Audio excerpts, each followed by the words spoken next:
Falcons lose again. And at this point, I'm just numb to it. To the Jets. The goddamn Jets. 27-24. Welcome in, Falcons fans, if any of you are left, to Falcons Today by Chat Sports. My name is Moose. Why'd the Falcons lose today? They're a bad football team. Plain and simple.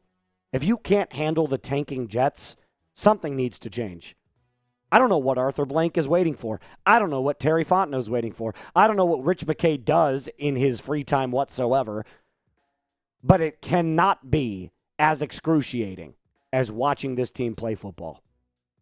It is just beyond embarrassing at this point.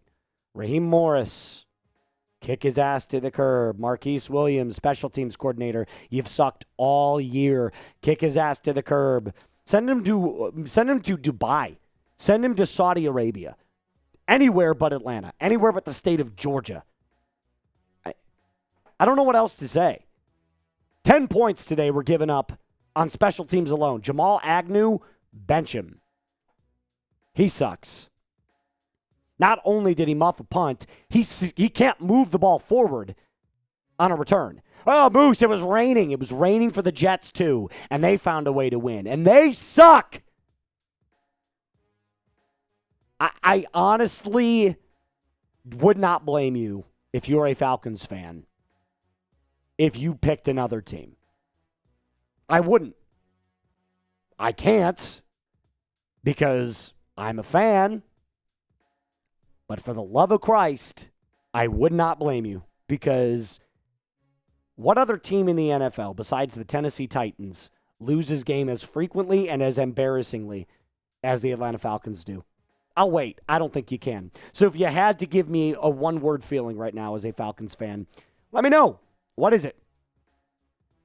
Numb. I'm just numb. I'll continue to say numb. We're going to break down here what happened in this game, offensively, defensively, special teams-wise, because for large stretches of this game, I actually thought the Falcons played well. It's clear that the offense can hum under Kirk Cousins. Right? 21 of 33, 234 yards, a touchdown, passer rating of basically 95. 2 drop passes, by the way, at the very end. One from David Sills in his hand, 13-yard drag route. Dropped it. Then Darnell Mooney, the very next play, 14-yard crosser the other way. Dropped it. And you're going to lose Bijan or Drake, one of the two. Bijan Robinson had almost 200 yards from scrimmage.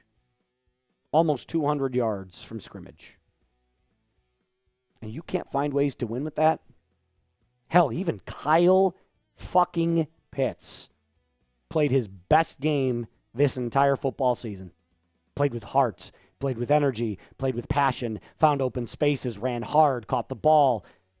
And you still can't win football games. Mental mistakes over and over and over again. Continuing to employ this coaching staff is a mental mistake over and over and over again. More in total yards, more first downs, less penalties, more in time of possession. You beat them in basically everything except third downs. How you lose this game is beyond me. But it's the Falcons. So is it really beyond me? No, it's not. It's just the Falcons. This is what they do every week. They play just good enough to let you think that maybe there's a shot, and then they crush your windpipe. They step on you. They curb stomp you into the ground. And that's what it feels like to be a Falcons fan. Curb stomped every week. And then we come back the next week and go, can I have some more? I'm actually at the point where, like, I might go hysterical. And not in a, I'm going to freak out and go so angry. I might actually lose my mind. Because it's like watching the same movie that you know the ending to, and yet you're like, maybe it'll be different this time. Like, maybe at the end of Titanic, Leo doesn't die. But he does every time. I want to smash my fists through the screen. I want to yell. I want to punch something, but I'm not going to do that. I'm a grown man. You're a grown man or woman watching this show. You're a fan just like me.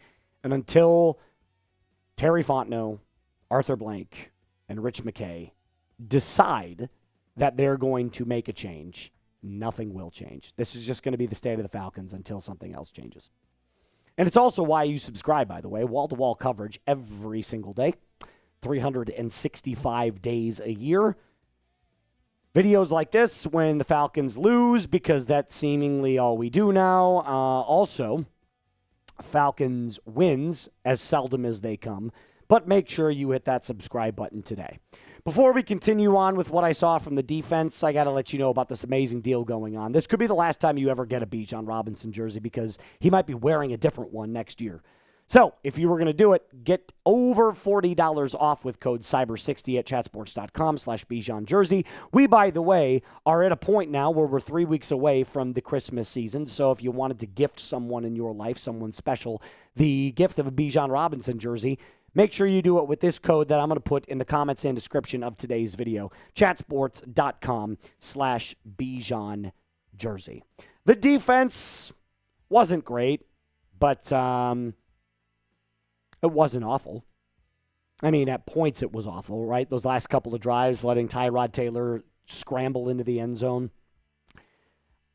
Obviously, the lack of Billy Bowman hurts. Divine Diablo is still playing beat up. The pass rush wasn't as great today, but it still got to the quarterback, a good amount of times to where you could have put pressure on Tyrod Taylor. I thought James Pierce Jr. played really well again. Should have had 2 sacks. Didn't end up getting the second one. Tyrod ended up, getting his shirt ripped and then scrambled out and threw an incompletion. But the pass rush is not the problem.